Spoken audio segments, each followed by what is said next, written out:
cinta harus memiliki. Nah, yang ngarang anak saya namanya Ronald Pangemanan. Kenapa dia bisa ngarang lagu cinta harus memiliki? Setelah dia dengar khotbah saya tentang anak sulung. Nah, ini album kedua yang disiapkan. Lagu hitnya adalah TTM. Apa itu TTM? Ayo anak muda pasti tahu. Ayo cepetan. Yang tua-tua mesti belajar dari anak. Apa TTM? Teman tapi mesra. Tapi dia ganti.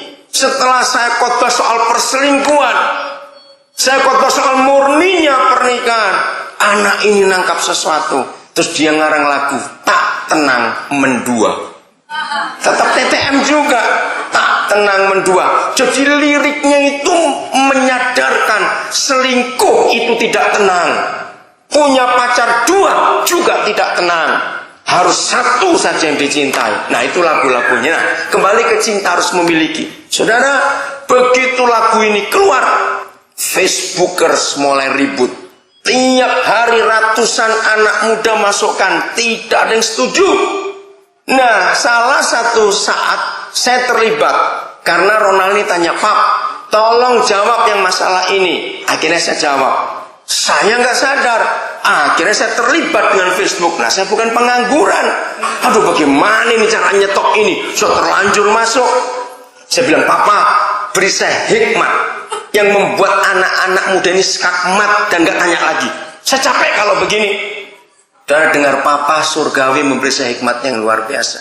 Mengapa anak muda tidak setuju kalau cinta harus memiliki?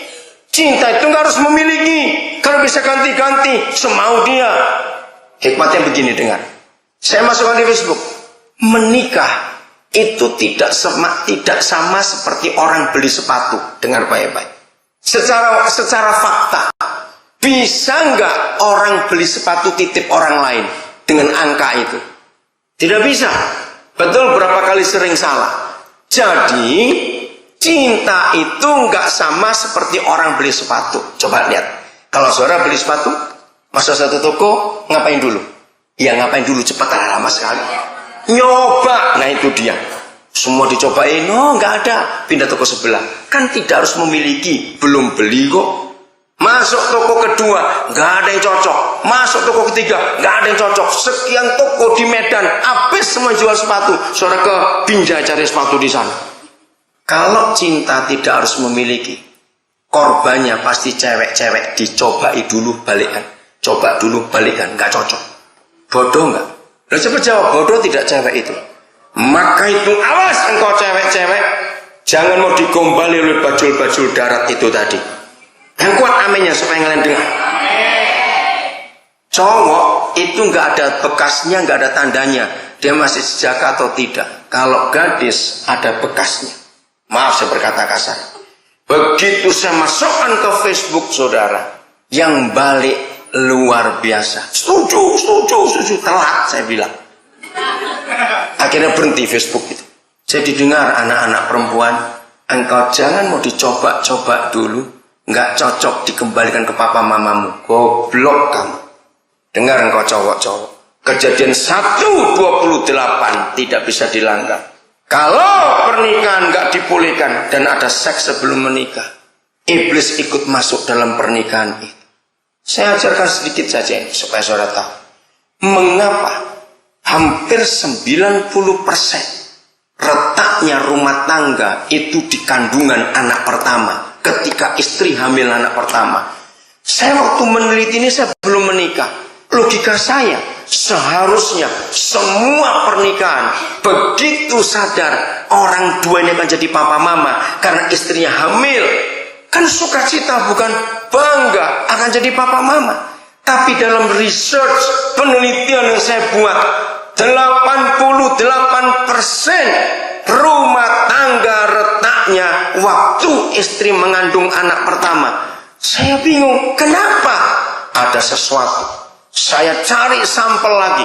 Saya pakai hikmat Tuhan supaya nggak menyinggung perasaan yang saya jadikan contoh. Saya korek-korek mereka. Mengapa sebagai istri kamu nggak bisa percaya suamimu waktu kandungan anak pertama? Maaf ya saudara, saya harus buka. Dengar ini. Pada bulan tertentu sebuah kehamilan, nggak ada patokannya. Nggak harus 7 bulan, nggak harus 8 bulan, nggak ada. tergantung kondisi fisik seorang istri, tergantung besar kecilnya kandungan. Nah, pada saat-saat seperti itu, seorang istri tidak akan bisa melayani suaminya lagi. Karena kondisi kehamilan.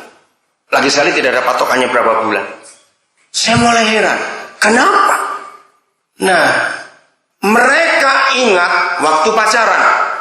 Waktu pacaran, si cowok merayu terus. Ngomongin seks, segala macam. Nah, makhluk yang paling lemah di dunia adalah perempuan. Dirayu sedikit langsung pingsan sudah. Maka itu hati-hati perempuan, jangan percaya rayuan gombal laki-laki. Supaya engkau tidak ditipu oleh laki-laki itu. Nah, karena dirayu, lalu pacar cewek ini menyimpan sesuatu. Oh, berarti cowokku ini seksnya luar biasa. Maaf, akhirnya jadi hubungan seks. Enggak ditinggal, tidak hamil. Dengar ya, tidak hamil. Tapi sudah tidur bersama sebelum menikah. Saya mau katakan kepada saudara, saya konsultasi kepada banyak psikolog dan psikiater soal kasus ini. Catat ayatnya anak muda, nggak usah dibaca. Orang tua catat, kasih tahu anak. Di dalam 2 Samuel 13. Ya, dengar. Saya sudah diskusi dengan puluhan psikolog psikiater tentang pasal itu. Di 2 Samuel 13, satu pasal saudara baca. Saudara, ribuan tahun yang lalu ada kisah. Semua orang yang hubungan seks sebelum menikah, kecenderungan cowok meninggalkan ceweknya itu 99%. Karena itu ada di Alkitab. Mengapa setiap kali pacaran hubungan seks, lalu cowoknya nggak cinta lagi dan pergi cari yang lain? Maaf, karena setan itu sudah menikmati yang dia cari. Dan dia nggak puas, dia akan cari yang lain lagi. Hebat sekali Alkitab kita ini membicarakan begitu banyak hal. Catatnya anak-anak lagi, dengar engkau, sungguh Papa Surgawi minta kalian menjaga kekudusan. Saya lanjut. Karena si cewek setelah dirayu-rayu, lalu dia menikah, nggak ada masalah. Pernikahannya baik-baik. Begitu hamil anak pertama, dia sadar bahwa dia nggak bisa melayani suaminya lagi. Maka pikiran jahat masuk ke pikiran si istri. Jangan-jangan kalau aku nggak bisa melayani karena perutku makin besar. Betul nggak? Boleh nggak seorang istri curiga begitu? Karena kenal bagaimana nafsu seks suaminya sebelum menikah dulu. Tapi suami ini suami baik, saudara. Sayang istri, dia bangga akan jadi papa, dia cerita ke teman-teman. Tapi setan sudah masuk dalam kecurigaan. Jangan-jangan. Saya tanya begini, segoblok-gobloknya orang dicurigai itu rasa atau tidak? Coba jawab, rasa atau tidak? Rasa. Nah, suami ini heran. Tiap kali pulang dari kerja, kok lain istriku? Mungkin pertama-pertama, oh ini bawaan orang hamil. Nah, ini dia lagi saya ngomong orang hamil ya. Besok kalau istrimu hamil, ingat, laki-laki nggak pernah merasa bagaimana orang hamil, karena laki-laki nggak pernah hamil. Saya minta hikmat dari Roh Kudus, karena 99% dengar ya, yang mau menikah dan sudah menikah baru hamil anak pertama, semua istri hamil itu pasti perasaannya jadi berubah, aneh orang itu.